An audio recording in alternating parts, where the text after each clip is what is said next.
Hello students. तो हम पढ़ते हैं inter process profit, page number 10.13 मेरे नोट्स में, क्वेश्चन नंबर 26।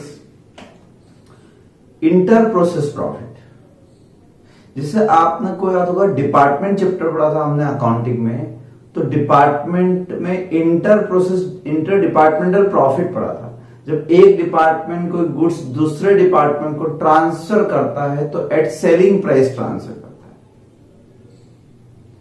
है। ऐसे यहां पर भी अभी तक के सारे क्वेश्चन में हमने क्या देखा कि one process transfer goods to another process at cost. आपने जब भी लिखा ट्रांसफर टू अदर प्रोसेस, तो जब भी हम ट्रांसफर कर रहे थे एट कॉस्ट कर रहे थे। क्यों कर रहे थे? क्योंकि दोनों प्रोसेस या तीनों प्रोसेस एक ही कंपनी की तो है, तो आपस में क्या प्रॉफिट कमाना, मतलब डिपार्टमेंट आपस में प्रॉफिट क्यों कमाए। तो प्रोसेस 1 प्रोसेस 2 को सेंड करे, प्रोसेस 2 प्रोसेस 3 को सेंड करे, तो ये कॉस्ट प्लस प्रॉफिट, ये कॉस्ट प्लस प्रॉफिट लगा के क्यों भरे, है ना। नोशनल प्रॉफिट हो जाएगा ये तो, काल्पनिक। एक्चुअली प्रॉफिट थोड़ी ना है। प्रॉफिट तो वो होगा जब अल्टीमेटली गुड्स पब्लिक में यानी कंज्यूमर को बिकेगा, यानी थर्ड पार्टी के पास जाएगा, तब कमाई तो उसको बोलता है ना। तो अब यहां पर ऐसा क्यों करते हैं? पहली बात तो इंटर प्रोसेस प्रॉफिट क्यों करते हैं, तो वही लॉजिक जो डिपार्टमेंट बताया था कि सपोज आपने पूरे ऑर्गेनाइजेशन को रिस्पॉन्सिबिलिटी सेंटर में डिवाइड कर दिया अलग अलग, ठीक है। ये रिस्पॉन्सिबिलिटी सेंटर 1, सेंटर 2, सेंटर 3, तो पूरे ऑर्गेनाइजेशन को हम अलग अलग सेंटर वाइज बांट सकते हैं। याद होगा थ्योरी पढ़ाई थी मैंने फर्स्ट यूनिट में कॉस्ट अकाउंट में, responsibility centre, 3 types of responsibility centre, cost centre, profit centre, investment centre. Means whole organisation segregated in different centres, geographical wise, product wise, process wise, anything. Responsibility centre अलग अलग हो सकते हैं, अलग अलग तरीके से। Cost centre responsible for cost incurred in that department. अगर ये कॉस्ट सेंटर है तो इनको सिर्फ कॉस्ट से मतलब रखना है, प्रॉफिट से कोई लेना देना नहीं इनका। इनको कॉस्ट की रिस्पॉन्सिबिलिटी है ना, material, labour, overhead, systematic expand करना, ये इनकी जवाबदारी है। लेकिन अगर ये प्रॉफिट सेंटर है तो each department, each process is responsible for earning profit, means responsible for cost and revenue, दोनों के लिए रिस्पॉन्सिबल, सिर्फ कॉस्ट के लिए नहीं, दोनों के लिए, प्रॉफिट सेंटर वाले में। और इन्वेस्टमेंट सेंटर में क्या था, वहां पर manager responsible for ROI, return on investment. तो ये थ्योरी याद होगी। तो अब इस बार मान लो ये प्रॉफिट सेंटर है, ये रेवेन्यू के लिए भी रिस्पॉन्सिबल है, यानी इसका हम परफॉर्मेंस एनालिसिस जो करेंगे वो प्रॉफिट के हिसाब से करेंगे। मान लो कंपनी ने अनाउंस किया है कि हर मैनेजर को 1% बोनस मिलेगा, अब प्रॉफिट अर्न्ड इन पर्टिकुलर डिपार्टमेंट, तो ये कॉस्ट पे इसको देता रह जाए, ये कॉस्ट पे इसको दे, और ये फिर पब्लिक में बेचे, तो सारा प्रॉफिट तो अकेला ये कमा लेगा, तो सारा बोनस उसको मिल जाएगा। ये क्या करते हैं, इसलिए यहां पर यह माना जाता है कि हम इन सबको इंडिपेंडेंट कर देते हैं। ये अलग, ये अलग, ये अलग, एंटिटी कंसेप्ट लगा दो। First process is different from second process, तो ये जब गुड्स इसको दे तो कॉस्ट प्लस प्रॉफिट पर दे, फिर ये जब इसको दे तो कॉस्ट प्लस प्रॉफिट पर दे, ठीक है। अल्टीमेटली ये प्रॉफिट नॉशनल प्रॉफिट होगा, ये एक्चुअल प्रॉफिट नहीं होगा। एक्चुअल प्रॉफिट तो बाद में आएगा, बट इसको प्रेजेंट कैसे करते हैं वो तरीका सीखना है। अच्छा, यहां वो सब झंझट नहीं, स्टॉक रिजर्व हो रहे सबसे, आपको कैसे प्रेजेंट करना, सिंपल प्रोसीजर है। क्वेश्चन नंबर 26 आप पढ़ेंगे। A product passes through 3 process XYZ, the output of process X and Y is transferred to next process at cost plus 20% profit on each on transfer price। देखो यहां से पहचान में आएगा ना कि जब ट्रांसफर कर रहे हैं तो क्या लिख रहे हैं वो, at cost plus profit on transfer price. पूरा पढ़ना, एट कॉस्ट प्लस 20% पढ़ के मत रुक जाना, ऐसा पढ़ के रुक जाओगे तो इसका मीनिंग क्या होता है? इसका मीनिंग होता है 20% ऑन कॉस्ट। ये प्रॉफिट का परसेंट किस पे होता है? On cost. लेकिन पूरी लाइन पढ़ो, cost plus 20% each on transfer price, 20% on transfer price. तो ट्रांसफर प्राइस पे 20%, ट्रांसफर प्राइस मतलब सेलिंग प्राइस इस क्वेश्चन में, क्योंकि यहां से यहां आया तो ट्रांसफर प्राइस ही तो होगी। तो ये कॉस्ट प्लस करेंगे, इसको ट्रांसफर प्राइस ही तो बोलेंगे। यानी जब इस प्रोसेस से इसमें ट्रांसफर होगा तो इस प्राइस पर होगा, ट्रांसफर प्राइस पर। और ट्रांसफर प्राइस क्या होगी? Cost plus 20% on transfer price, मतलब सेलिंग प्राइस पे दिया परसेंट। ये गलती मत कर देना। And output of Z department, तीसरी प्रोसेस का, is transfer to finish stock count at a profit of 25% on transfer price. यानी एक और डिपार्टमेंट है इस क्वेश्चन, इसके बाद फिनिश गुड्स डिपार्टमेंट। तो ये यहां बेचते हैं 25% प्रॉफिट पे, फिर ये अल्टीमेट कंज्यूमर को बेचते होंगे। तो 4 डिपार्टमेंट होगा मतलब इस क्वेश्चन में, ठीक है। तो 4 डिपार्टमेंट का क्वेश्चन अगर है तो ये क्वेश्चन तो ज्यादा बड़ा हो गया क्वेश्चन। 4 डिपार्टमेंट समझाना पड़ेगा मुझे, लास्ट डिपार्टमेंट में आके मेन बात कंप्लीट हो गई। और नीचे भी वही सब बातें लिखी हुई है जैसा कि क्वेश्चन नंबर 27 में लिखा, दोनों क्वेश्चन सेम। लेकिन क्वेश्चन नंबर 27 में 3 ही अकाउंट है, फर्स्ट प्रोसेस है, सेकंड प्रोसेस है और सीधे फिनिश्ड स्टॉक है, थर्ड प्रोसेस नहीं है। तो मैं आपको वो करवाता हूं 27, ये होमवर्क हो जाएगा। इसमें क्या 27 में a limited produce X which passes through 2 process before it complete and transfer to finished goods। तीनों प्रोसेस के बारे में दिया है, यानी 2 प्रोसेस और एक फिनिश स्टॉक के बारे में। ओपनिंग स्टॉक दिया है, इस बार ओपनिंग स्टॉक ऑफ WIP नहीं है, ध्यान रखना। कहां लिखा? और लिखा होता तो परसेंट दिए होते ना, समझ जाना। सिंपल ओपनिंग स्टॉक भी तो हो सकता है फिनिश गुड्स का, बने हुए गुड्स का, 100% वाले गुड्स का। तो यहाँ इक्विवेलेंट प्रोडक्शन दिमाग में मत ले आना, 2 चीज एक साथ मिक्स नहीं करेंगे वो। Direct material, labour, overhead, closing stock, inter process profit included in opening stock. Output of 1 is transfer to 2 at 25% profit on transfer price, same बात, ठीक है। Output of second is transfer to finish stock account at 20% profit on transfer price, same बात। Stock in process are valued at prime cost, पीछे question में यही लिखा है, stock valued होता है प्राइम कॉस्ट, यानी मटेरियल लेबर के बाद स्टॉक का कैलकुलेशन हो जाता है, फैक्ट्री ओवरहेड बाद में जोड़ते हैं।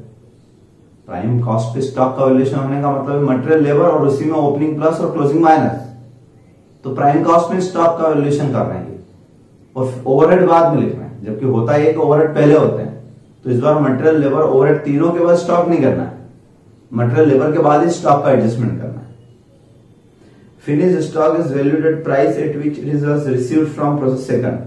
Sales during the period 1,40,000. Required process cost accounts and finished goods accounts showing the profit element at each stage. क्या दिखाने का बोला है? Profit element at each stage, हर जगह profit element अलग अलग करते हुए दिखाओ, ये पूछेंगे। तो इंटर प्रोसेस प्रॉफिट पहचानने समझ में आ गया, वहां पे प्रॉफिट दिया हुआ होगा। अब कैसे क्वेश्चन करते हैं ये समझ लेते हैं। तो हम बनाते हैं पहले process 1 account. Process 1 account, accounting में कोई चेंज नहीं है, वैसे ही बनाएंगे, बस यहां पर क्वांटिटी का कॉलम हटा दिया मैंने, क्योंकि क्वांटिटी नहीं है एक बार, इसलिए सिंपल जो पहली स्टेप में हमने क्वेश्चन किए थे, चैप्टर हमने 3 स्टेप में किया है। पहले सिंपल प्रोसेस अकाउंट, फिर इक्विवेलेंट प्रोडक्शन वाले, और तीसरे नंबर पे बीच में जो इंटर प्रोसेस आया था वो तो इक्विवेलेंट का ही पार्ट था। तो इक्विवेलेंट प्रोडक्शन ज्यादा एमपी थे, बड़े थे लेकिन इजी क्वेश्चन थे, इसलिए बहुत सारे प्रैक्टिस के लिए रखे मैंने। ये क्वेश्चन कभी कभी आते हैं बट आ सकते हैं इजी। अब यहां पर हमने क्वांटिटी का कॉलम नहीं बनाया क्योंकि है ही नहीं, होता तो मैं लिख देता एक कॉलम। दूसरा, इक्विवेलेंट प्रोडक्शन क्यों नहीं? क्योंकि ये जो स्टॉक दिया है ये स्टॉक फिनिश गुड्स का स्टॉक है, WIP का नहीं है। WIP का होता तो परसेंटेज होते, बिना परसेंट के WIP कैसे हो सकता है? परसेंट नहीं दिए तो हम तो ये मानेंगे 100%, और 100% मानेंगे तो WIP का होगा, इसलिए ध्यान रखना। वैसे भी इसमें हम तीनों प्रोसेस को इंडिपेंडेंट मान रहे हैं, मतलब हम जितना गुड्स बनाते हैं इतना गुड्स बना के उनको देते हैं, हमारे लिए ये फिनिश्ड है, हम प्रॉफिट लगा के बेच देते हैं, हमारे लिए वो अलग है सेकंड प्रोसेस वाले, हम तो बेच रहे हैं उनको। तो कंसेप्ट ये है कि नंबर 1 आप लिखोगे ओपनिंग स्टॉक 7500, ओपनिंग स्टॉक लिखोगे 7500। पहले सबको टोटल कॉलम में लिखना है। मटेरियल डायरेक्ट लेबर, तो डायरेक्ट मटेरियल 15,000 और फिर 11,200 डायरेक्ट वेजेस। फैक्ट्री ओवरहेड अभी नहीं लिखना है। क्यों सर? क्योंकि नीचे एक लाइन लिखी थी, आप अंडरलाइन कर लेना, वहां लिखा हुआ था finished stock valued at prime cost. Prime cost valued होता है और प्राइम कॉस्ट तो बस ये दो मिलके होती है। ठीक है, तो स्टॉक का एडजस्टमेंट यहीं पे करना है हमको। ये हो गई प्राइम कॉस्ट, इसी में ओपनिंग जोड़ दिया और इसी में क्लोजिंग माइनस कर देते हैं, इसी में क्लोजिंग स्टॉक माइनस कर देते हैं। तो ओपनिंग प्लस हो गया, क्लोजिंग में यही माइनस हो गया प्राइम कॉस्ट में ही। क्लोजिंग स्टॉक कितना? 3,700। ठीक है, ये टोटल कितना हो गया? पहले इसको लगा देते हैं 15,000 33,700, उसमें से 3,700 माइनस कर देते हैं तो ये आ गया 30,000। ठीक है, इस तरीके से। तो क्लोजिंग स्टॉक माइनस कर देंगे, ये आ गया आपकी प्राइम कॉस्ट। इसमें फैक्ट्री ओवरहेड जोड़ देते हैं। अब तो ओवरहेड बाद में जोड़े 10,500, और अगर वो लाइन नहीं लिखी होती तो फैक्ट्री ओवरहेड भी ऊपर जोड़ता है, फिर स्टॉक का एडजस्टमेंट करता है। और सर स्टॉक इधर लिख सकते हैं क्या? लिख तो सकते हैं, लेकिन प्राइम कॉस्ट पे वैल्यूएट करना है, इसलिए यहां लिखना जरूरी। इधर लिखोगे अगर क्रेडिट साइड में, तो क्रेडिट साइड में स्टॉक लिख सकते हैं, लेकिन दिक्कत क्या आएगी कि वैल्यूएशन प्राइम कॉस्ट पे ना। अगर इधर लिखोगे तो उसका मतलब तो हो जाएगा कि मटेरियल, लेबर, ओवरहेड तीनों के मिला के इधर, क्योंकि इधर जो कॉस्ट रिप्रेजेंट होती है वो इन तीनों की मिला के कॉस्ट रिप्रेजेंट होती है, तो टोटल कॉस्ट पे वैल्यूएशन हो जाएगा। इसलिए यहीं के करना सही है। फिर inter process profit included in opening stock. क्या इस ओपनिंग स्टॉक में प्रॉफिट एलिमेंट अलग है? तो नहीं है। क्यों नहीं है? क्योंकि ये तो पहली प्रोसेस है ना, इसमें कहीं से आता है क्या? किसी और ने प्रॉफिट कमाया क्या? इंटर प्रोसेस प्रॉफिट है क्या इसमें? नहीं है, इसलिए इसमें प्रॉफिट एलिमेंट नहीं होता, ही नहीं, कभी भी नहीं रहेगा। ठीक है, तो पहले हमेशा टोटल कॉलम बनाना। अब इसी में से क्या करना है? कॉस्ट अलग करना है, प्रॉफिट अलग करना है। लिखा था ना क्वेश्चन में HE स्टेज, हर स्टेप पे आपको प्रॉफिट एलिमेंट अलग दिखाना है। तो क्या इसमें प्रॉफिट इंक्लूड है? नहीं है, इसका मतलब ये पूरी कॉस्ट है। मटेरियल लेबर में तो प्रॉफिट इंक्लूड होने का सवाल ही नहीं उठता, ये तो कॉस्ट ही होती है। तो 15,000 ये भी और 11,200 ये भी, इसमें भी प्रॉफिट नहीं होता है। ठीक, 33,700। स्टॉक, क्या इसमें प्रॉफिट इंक्लूड हो सकता है? तो जब इनमें प्रॉफिट इंक्लूड नहीं है तो इसी में से तो स्टॉक बचा होगा। स्टॉक कहां से बचा? इसी गुड्स में से बचा ना। जब इनमें ही प्रॉफिट नहीं है तो इसमें प्रॉफिट कहां से आया? अपने आप थोड़ा टपकता है। क्लोजिंग स्टॉक तो क्या होता है? क्लोजिंग स्टॉक तो रिजल्ट है ना, इवेंट है, तो कि इन सब ट्रांजैक्शन के परिणाम स्वरूप क्या बचा, तो उसमें प्रॉफिट नहीं है तो इसमें प्रॉफिट कैसे होगा? तो ये भी पूरा कॉस्ट है। यह ना आपकी पहली प्रोसेस तो बड़ी आसानी से कंप्लीट होगी हमेशा, क्योंकि पहली प्रोसेस में कहीं और का प्रॉफिट इंक्लूड हो ही नहीं सकता, उसमें क्रॉस नहीं होता है। डिपार्टमेंट में तो क्रॉस उल्टा भी होता था, यहां क्रॉस नहीं होता कि सेकंड वाले इसमें भेजते, क्योंकि तो प्रोसेस कॉस्टिंग है ना, स्टेप वाइज होती है, तो इसलिए इसमें उल्टा नहीं होता कभी भी। तो ये बड़ा इजी क्वेश्चन होता है। तो पहली प्रोसेस बड़ी आसानी से हो जाएगी आपकी। ठीक है, ये फैक्ट्री कॉस्ट, तो ये आपकी टोटल कॉस्ट आ गई कितनी? 40,500 डैश। अब हम क्या करते थे याद करो, इधर नॉर्मल लॉस लिखते थे, कहीं है दिखेगा क्वेश्चन? नहीं, इन क्वेश्चन में आएगा ही नहीं कभी। ऐसा नहीं कि आता नहीं, आ सकता है, लेकिन क्वांटिटी नहीं दी इसलिए उन्होंने उड़ा ही दिया ही नहीं। दिया होता तो मैं लिख देता, क्या दिक्कत? यहां लिखता मैं इस कॉलम में, और कॉस्ट प्रॉफिट तो उसमें रहेगा नहीं, बिल्कुल लिखता। अपना ट्रीटमेंट सेम रखो। फिर क्या? तो ये पूरा ट्रांसफर टू सेकंड प्रोसेस, कहां ले जा रहे हैं इसको हम? सेकंड प्रोसेस में ले जा रहे हैं, ये लिखते थे। तो अभी तक के सारे क्वेश्चन में यही अमाउंट लिखते थे ना। इस बार उन्होंने कहा नहीं, ऐसा नहीं चलेगा। उन्होंने कहा कि ट्रांसफर टू नेक्स्ट प्रोसेस किस प्राइस पर। देखो नीचे क्या लिखा है, सारे फिगर्स के बाद output of process 1 is transferred to process 2 at 25% profit on transfer price। यानी इसमें आप प्रॉफिट जोड़ो और फिर ट्रांसफर करो उसको, ट्रांसफर प्राइस। तो 25% इस पर दिया है, इस पर ऑन कॉस्ट दिया होता तो मैं डायरेक्ट लगा देता, कॉस्ट नहीं दिया है, ऑन प्रॉफिट बोला है। तो ये 100, ये 25, तो ये 75 75 हुआ ना। यानी आपका प्रॉफिट कितना हो जाएगा, 40,500 डिवाइडेड बाय 13,500। कैसा आया, समझ में आ गई बात? ये कैसा आया प्रॉफिट? ये आया 40,500 की जो कॉस्ट थी उसको 75 से डिवाइड किया, इंटू 25 कर दिया। तो ये बात तो बहुत बार बता चुका हूँ, बहुत छोटी सी बात है, हर बार समझा चुका हूँ कि जिस पे परसेंट है उसको 100 मान लो और फिर आप कर लो तो सही जाएगा। तो डिवाइड 125 से मत कर देना। 13,500 प्रॉफिट है, तो इसको कॉस्ट में नहीं लिखेंगे, कॉस्ट थोड़ी ना है ये प्योर पूरा का पूरा क्या है, तो प्रॉफिट है, तो पूरा का पूरा प्रॉफिट है। यानी ये हुआ आपका कि 54,000, 40,500, 13,500।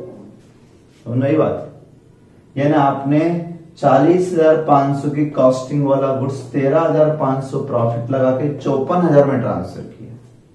तो टोटल 54,000 का प्रॉफिट ट्रांसफर किया, ये गुड्स ट्रांसफर किया, जिसमें 40,500 कॉस्ट के हैं और 13,500 प्रॉफिट के हैं।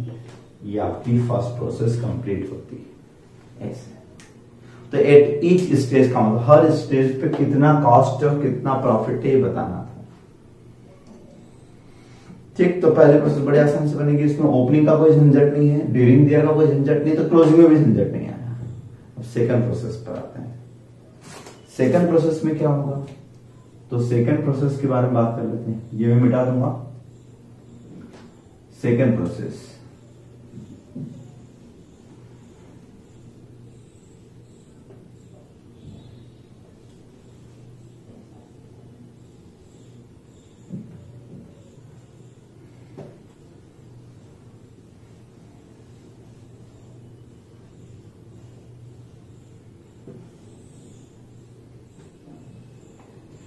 अब सेकंड प्रोसेस में भी ओपनिंग स्टॉक दे रखा है 9,000, प्रोसेस नंबर 2 9,000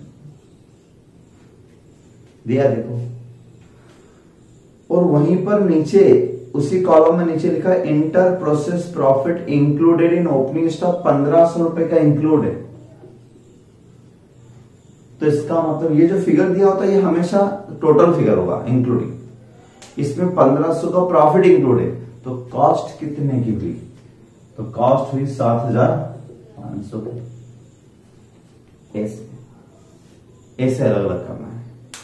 और सर नहीं दिया होता तो ऐसा कैसे नहीं देंगे, क्वेश्चन गलत थोड़ी बनाएंगे, वो नहीं देंगे तो कुछ हिंट देंगे, ठीक है, अदरवाइज कैसे क्वेश्चन होगा। अब ट्रांसफर फ्रॉम प्रीवियस प्रोसेस, ठीक है।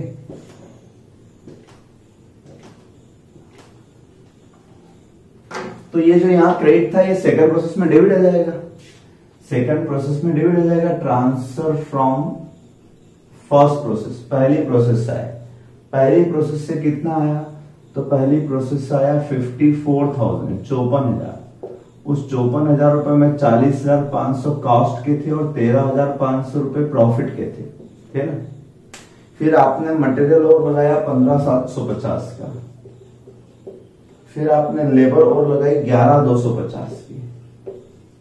ये तो पूरा कॉस्ट ही होता है, इसमें तो प्रॉफिट एलिमेंट होता ही नहीं, क्योंकि ये तो आपने इसी महीने में यानी इसी करंट प्रोसेस में इनपुट किया है, ठीक है, ये वहां से आया था। तो सेकंड प्रोसेस में आपके पास इतना मटेरियल इकट्ठा, इतने कॉस्ट लग चुकी है, टोटल मिला के इतना गुड्स है आपके पास, कितना 9,000, 54,000, 15,750, 11,250, 90,000, 90,000, ठीक है। 90,000 में से ये कितने हो गए 15,000, तो ये कितने हो गए 75,000, 75,000 रुपए के हो गए। ठीक है। अब स्टॉक की बात कर लेते हैं, ठीक है। सेम वही कंसेप्ट स्टॉक के बारे में, लेस क्लोजिंग स्टॉक, क्योंकि प्राइम कॉस्ट पे स्टॉक वैल्यूएट करना, ये प्राइम कॉस्ट आ गई आपकी, फैक्ट्री ओवरहेड बाद में, ठीक है ना। ये गुड्स पूरा हमारे लिए 54,000 पूरा मटेरियल, एक तरीके से नया मटेरियल, फ्रेश मटेरियल उनसे खरीदा आपने, उसमें क्या क्या हमको नहीं सोचना है कि सर इसमें क्या क्या है, ओवरहेड है, तो हमको उससे मतलब हमारे लिए तो इनपुट है। अब ये कह रहे हैं कि स्टॉक कितना है 4,500, तो 4,500 का स्टॉक निकला तो इसमें से ही होगा, बचा किस में से होगा, इसी में से होगा कहीं ना कहीं, इनमें से ही कहीं ना कहीं कॉस्टिंग है। तो 90 में से 4,500 का स्टॉक बच गया,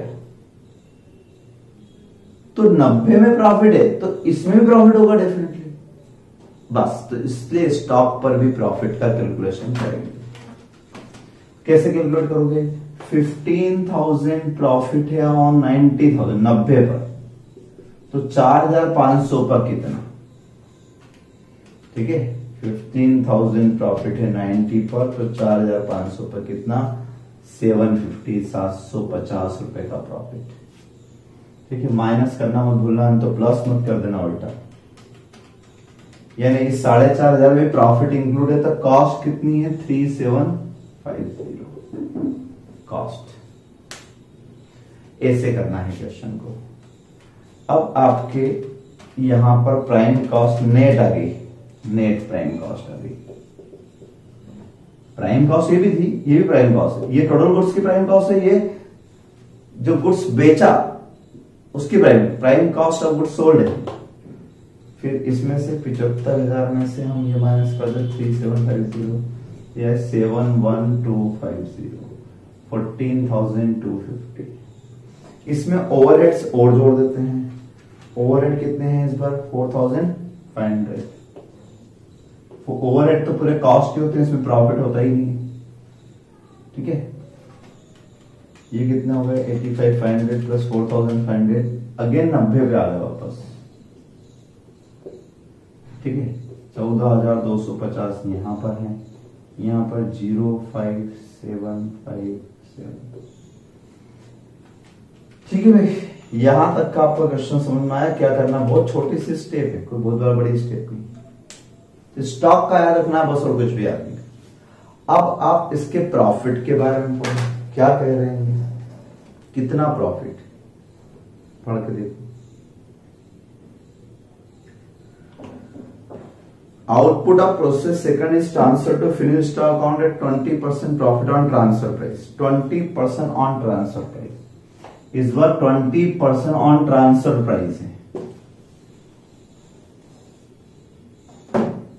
तो 20% ऑन ट्रांसफर प्राइस है। इसका मतलब ये हुआ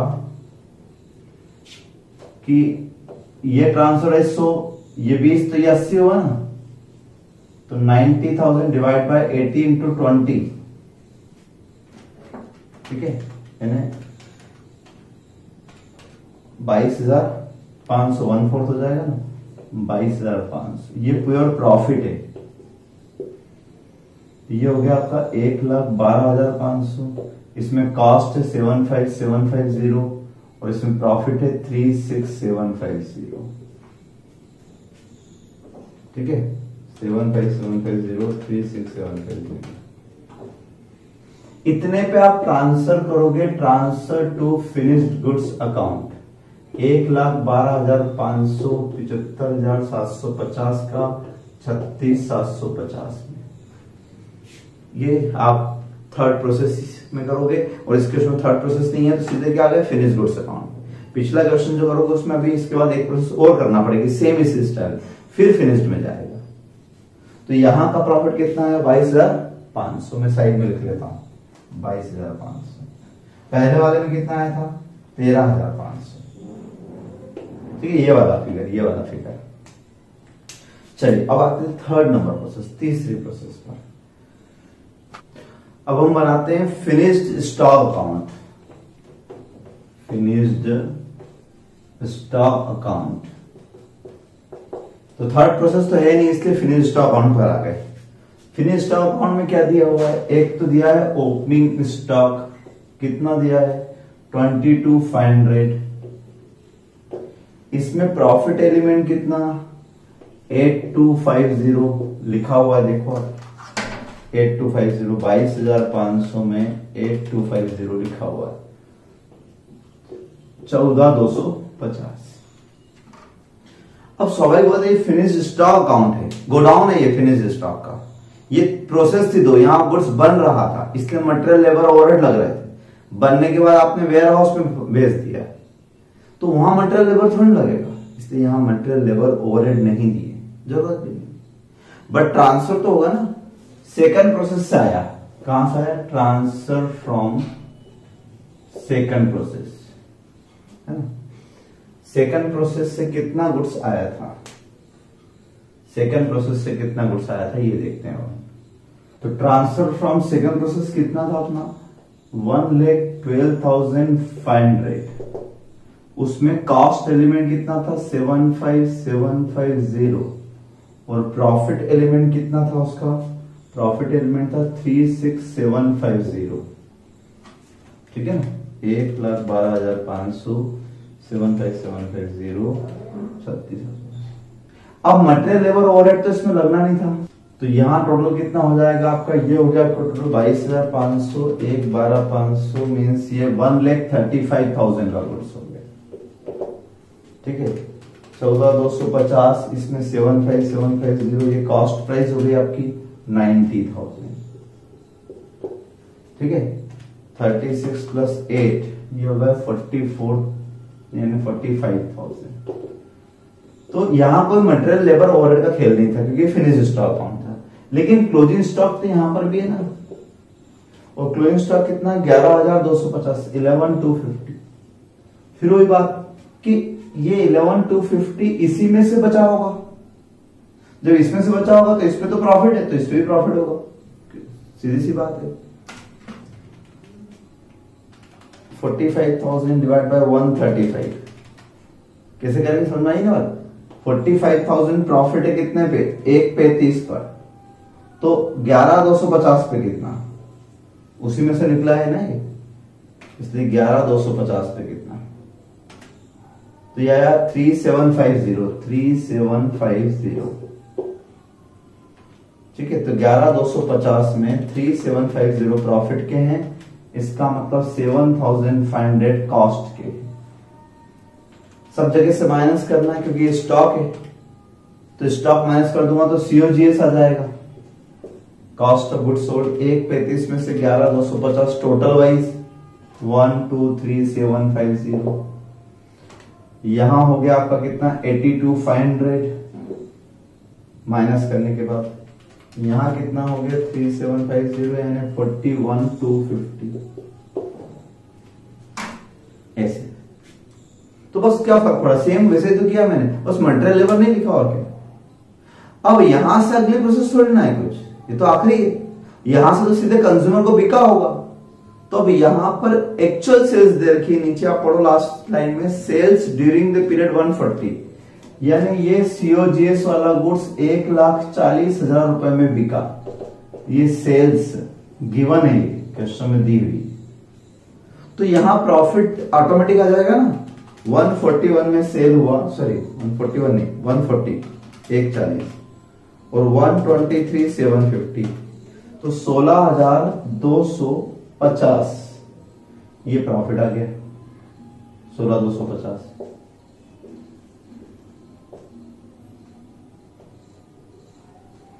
ठीक है, 16,250 का प्रॉफिट प्लस हो गया इसमें, तो ये सेल्स आ गई, 16,250 यहां लिख देता हूं, मींस 82,500 का टोटल गुड्स था, है ना, टोटल गुड्स 82,500 कॉस्ट प्राइस का था, जिस पर टोटल प्रॉफिट कितना हुआ 57,500, 82,500 प्लस 57,500 मींस 140।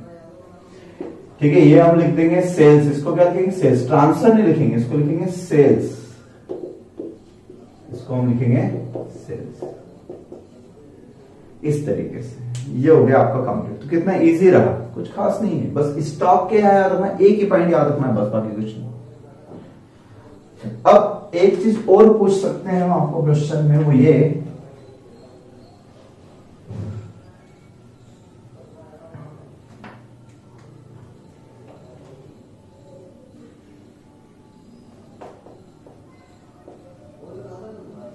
ये पूछ सकते हैं वो आपसे क्वेश्चन में, इसमें तो नहीं पूछा, पिछले क्वेश्चन 26 नंबर क्वेश्चन में लास्ट में पूछा, देखो 3 पॉइंट में से। पहले पॉइंट में तो ये अकाउंट पूछा, वो हमने बना दिए।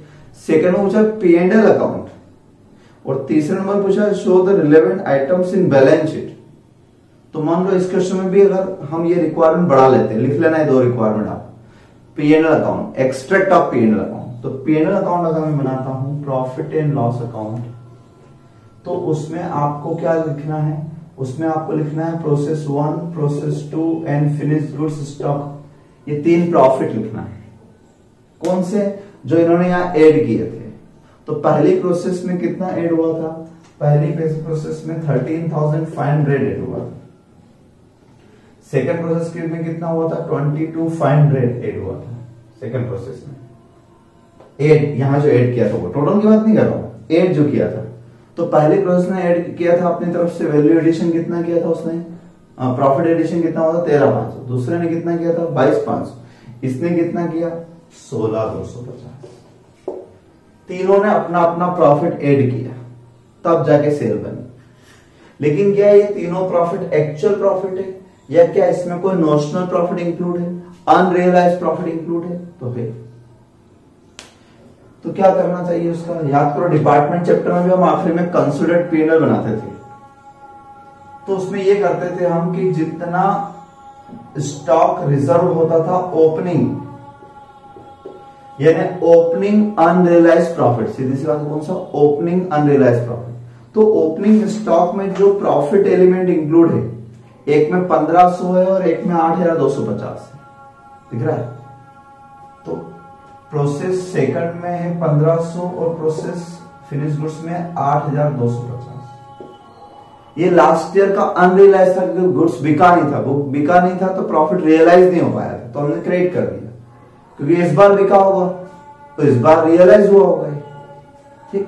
लेकिन इस बार फिर कुछ बच गया, टोटल गुड्स में से फिर कुछ बच गया। इसका मतलब हमने सोचा था सब बिक जाएगा तो 45 कमाएंगे, लेकिन 13,750 नहीं कमा पाए, तो क्लोजिंग स्टॉक रिजर्व इधर लिख दो।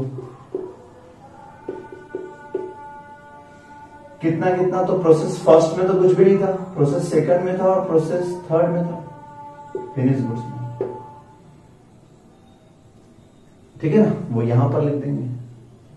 तो प्रोसेस सेकंड में कितना था स्टॉक पर, वो फिगर आप देख कर लिखना है। और फिनिश गुड्स में यहां कितना है 3,750।